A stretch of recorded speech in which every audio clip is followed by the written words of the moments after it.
Disclaimer. These stories will contain graphic depictions of horror elements, including, but not limited to, gore, graphic depictions of violence, body horror, murder, just all the horror. So please exercise caution when listening. Good evening. Welcome to Sniper's Creepy Crypt, the spookiest place in the here and there, the place between where you're coming from and where you might never leave. I am Sniper Shadow, and I am here in this our month of the horror and macabre to bring you tales of the utmost terrifying. These tales are not my own. I simply overhear them from passers-by. Sniper's Creepy Crypt is open for 31 days and 31 days only, before it disappears for another year. So join us for some horror from the depths of the hell dimensions.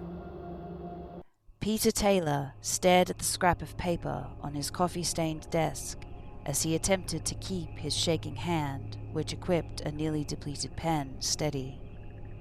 His left hand rested uneasily on the desktop, tapping the drum rhythm of the song he was trying to write. He didn't feel like writing any more cheap, superficial rubbish this time.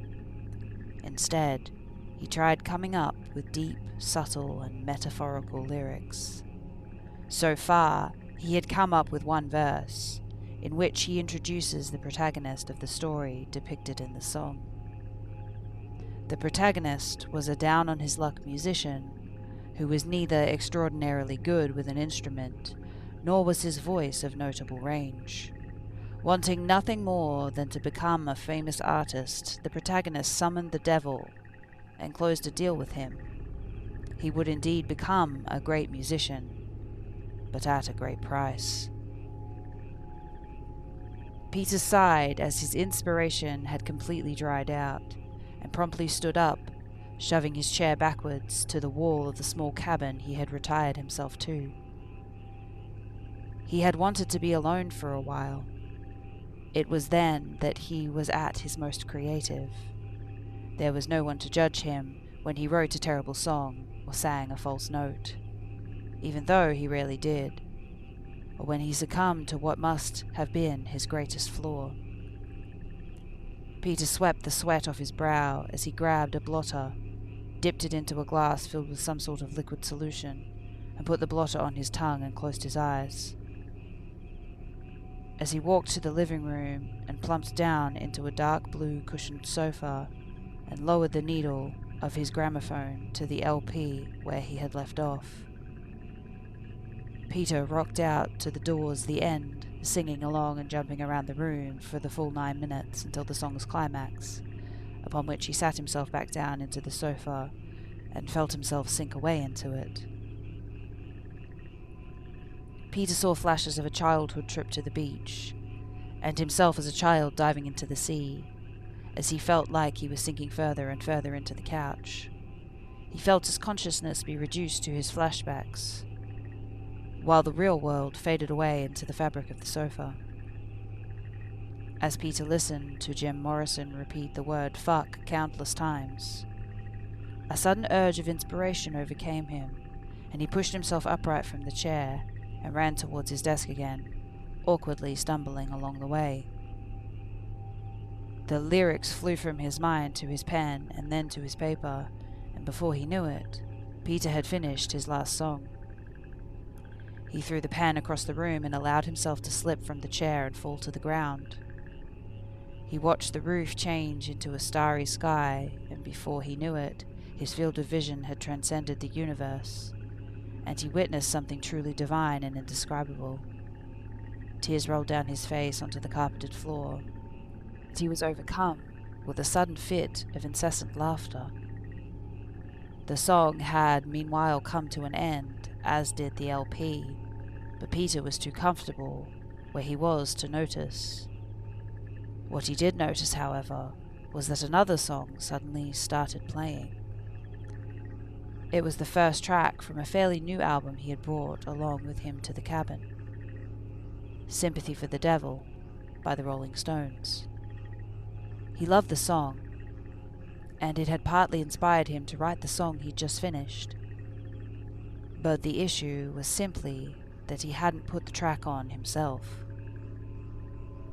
Peter's field of view was again minimized to the shallow sight of the cabin's roof, as he was pulled back into reality by the illogicalness of the situation.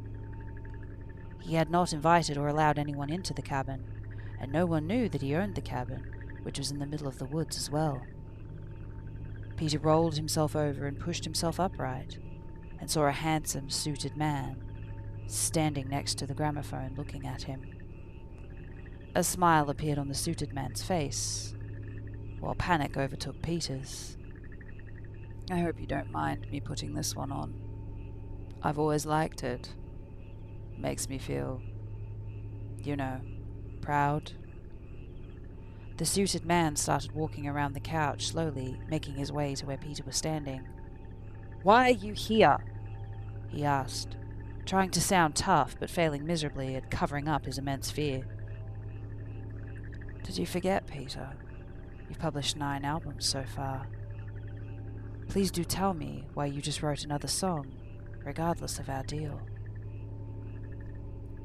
"I was never going to bring out a 10th album. I just wanted to write another song." The suited man was getting ever so close. "I do have to say, you did make the most of it after all. Remind me, when do you become 27 again?" "June 6th. Ah, just a few more months then. Now, do you remember what we agreed upon?"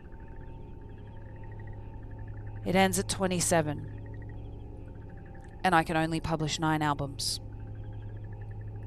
The suited man now stood in front of him and was visibly angered by Peter's last remark. "No more than 9! He shouted, with a voice that sounded eerily inhuman. I thought I made myself very clear when I said you were allowed to make 9 albums, and no more." "I swear, I wasn't planning on making another. I just wanted to write one more song." "It ends at 27, or it ends after 9. You broke our agreement, and now you shall suffer the consequences of it prematurely." Peter's pleas for forgiveness were ignored, and the suited man put his hand on Peter's forehead, whose eyes turned black and his voice turned mute. The suited man was then suddenly gone, and Peter's eyes were normal again, but he remained silent. He walked outside for a minute and returned with a jerry can filled with gasoline, which he spilled all over the cabin. After walking around the small house and covering a big part of it with gasoline, Peter emptied the remainders of the jerry can onto the couch. He threw the empty container aside and sat down into the soaked sofa. Peter took a cigarette from his chest pocket of his jacket and lit it. After taking a few puffs, he lowered his hand onto the handrail and dropped the cigarette onto the oil-soaked carpet. That concludes our tale for today. Return tomorrow for another horror-filled experience. Wherever you come from and wherever you're going, thank you for spending some time here with us at Sniper's Creepy Crypt. Remember, traveler, eyes ahead, don't look back. Until next time, good night and good luck.